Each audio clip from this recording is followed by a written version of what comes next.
వరంగల్ నగరంలో చైన్ స్నాచర్లు రెచ్చిపోతున్నారు. 6 నెలల క్రితం వరుస చైన్ స్నాచింగ్ తర్వాత మళ్లీ వరంగల్ నగరంలో తూర్పు నియోజకవర్గంలోని మట్టేవాడ పోలీస్ స్టేషన్ ఎదుట గల్లీలోని భోగేశ్వర స్వామి టెంపుల్ వద్ద ఇంటి ముందు ముగ్గు వేస్తున్న వృద్ధురాలి మెడలో నుండి బంగారం చైన్ లాక్కెళ్లారు దుండగులు. ప్రమీల అనే వృద్ధురాలి మెడలోంచి చైన్ లాక్కునే క్రమంలో పెనుగులాట చోటు చేసుకుంది. ఈ క్రమంలో వృద్ధురాలకు స్వల్ప గాయాలయ్యాయి. ఈ సందర్భంగా ఏసీపీ నందిగాం నాయక్ మాట్లాడుతూ 6 నెలల తర్వాత తిరిగి ఇలాంటి సంఘటనలు జరిగినట్లు తెలిపారు. ఇలాంటి ఘటనలు పునరావృతం కాకుండా చూస్తామని వెల్లడించారు.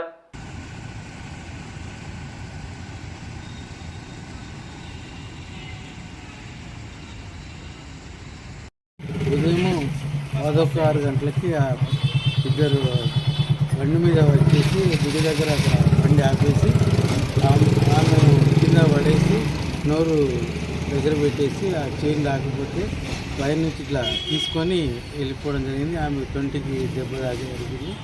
ఆ టైంలో మార్నింగ్లో ఎవరు లేకపోవడం అనేది ఆమె వయసు కూడా బయటికి రాలేదు. దాంతో ఇమీడియట్గా చేసుకొని వెళ్ళిపోవడం జరిగింది. మనం పావు 6 గంటల నుంచే ఈ ఇంటిని జరుగుతూ ఉంది. అంటే సభ్య వాళ్ళు చూశారు ఇట్లా ఇద్దరు పిల్లలు అటు తిరుగుడు. ఆ తర్వాత 6 గంటల 6:10 నిమిషాలకి కొంచెం వయసు రాగానే మేము బయటకు వచ్చేసి వాళ్ళపై చైన్ తీసుకొని వెళ్ళిపోవడం జరిగింది.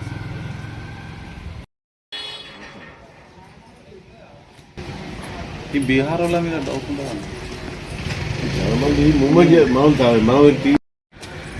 వాయిస్ తీసుకునే చాలా అవుతున్నాయి ఈ మధ్యకాలంలో. వరంగల్లో మన బద్దకరంగానే అయిందట. అందులో మీద కూర్చునే పెద్దవాళ్ళు గతంలో ఎవరు రాకపోయి వాడదు. అందరూ టీవీ తలుపులు పెట్టుకుని టీవీ.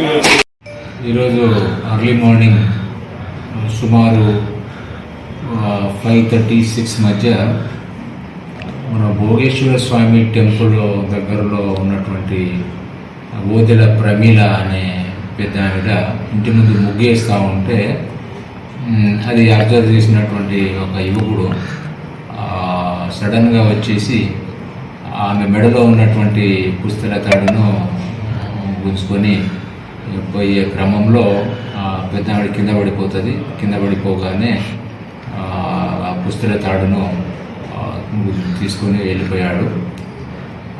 దాని తర్వాత మాకు ఇన్ఫర్మేషన్ రావడము వెంటనే మా ఇన్స్పెక్టరు, ఎస్ఐస్, క్రైమ్ టీమ్, నేను అందరము స్పాట్కి వెళ్ళి ఎట్లా జరిగింది, ఎవరు చేసి ఉంటారనే దాని మీద ఇన్వెస్టిగేషన్ ఆల్రెడీ స్టార్ట్ చేసినాము.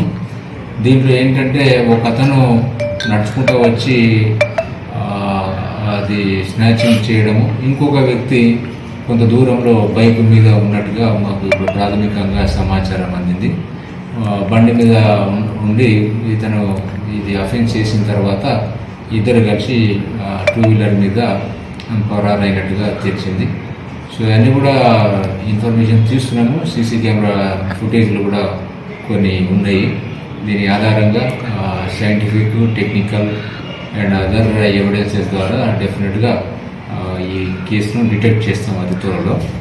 సో ఈ సందర్భంగా ఏంటంటే ముఖ్యంగా మహిళలకు ఈ మధ్య కొంత కాలం నుంచి స్నాచింగ్స్ అనేటువంటివి అవుతూ ఉన్నాయి. కాబట్టి మహిళలు కూడా కొన్ని ప్రికాషన్స్ తీసుకుంటే మంచిది. ఈ పుస్తల తాడు ఎస్పెషల్లీ కొద్దిగా కనపడకుండా ఏదో రకంగా కవర్ చేసి ఉంచడం ఒకటి. రెండోది, ఎవరైనా అనుమానాస్పదంగా ఇంకా తిరుగుతున్నట్టుగా కనిపిస్తే వెంటనే పోలీసుకు సమాచారం ఇవ్వడము, లేకుంటే నైబర్స్తోని వారికి సమాచారం ఇవ్వడము. ఆ రకంగా చేస్తే మనం కొంత ప్రివెంట్ చేయవచ్చు. అంటే ఒకవైపు పోలీస్ ఎఫర్ట్స్, మా బ్లూ కోడ్స్ కావచ్చు, మా పెట్రోలింగ్ వెహికల్స్ కావచ్చు, మా ఎస్ఐస్ కావచ్చు, మా ఇన్స్పెక్టర్స్ ఈ అఫెన్స్లను కంట్రోల్ చేయడానికి, ప్రివెంట్ చేయడానికి అన్ని రకాల ఎఫర్ట్స్ చేస్తూనే ఉన్నాము. అదేవిధంగా మరి మహిళలు కూడా తగిన జాగ్రత్తలు తీసుకుంటే మనము ఈ చైన్ స్నాచింగ్స్ను ప్రివెంట్ చేయవచ్చు. Thank you.